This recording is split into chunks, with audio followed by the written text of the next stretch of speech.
Fetch Rewards can flag an account for suspicious activity when its system detects activity that does not match normal account use patterns. If your Fetch Rewards account shows a suspicious activity message, this guide explains the common reasons it happens, and the steps you can take to fix access issues without creating more problems. The first thing to check is whether your account activity matches how Fetch expects receipts and rewards to be used. Suspicious activity warnings can happen when receipts, accounts, devices, or reward activity appear unusual to the system. Start by reviewing your recent activity inside the Fetch Rewards app. Check whether all submitted receipts belong to you and whether any scans or uploads were made by mistake.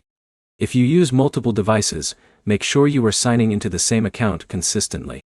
Switching between accounts or using different accounts on the same device can create account verification issues.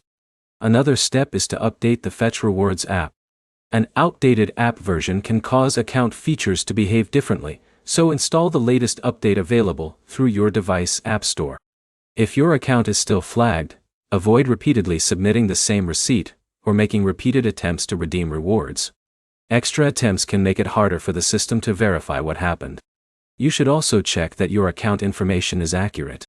Make sure your email address and login details are correct, so Fetch can contact you if additional verification is needed. If none of these steps work, contact Fetch Rewards support through the app. Include details about the warning message, what happened before the issue started, and any troubleshooting steps you already tried.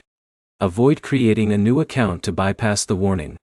A new account can create more verification problems because Fetch may need to confirm account ownership and activity history. The main fixes are simple.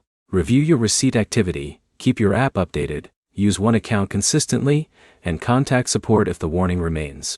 If you are dealing with a Fetch Rewards suspicious activity message, start by checking your recent account actions before changing anything.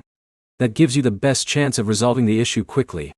If this guide helped you fix your Fetch Rewards account issue, subscribe for more app troubleshooting guides and practical fixes.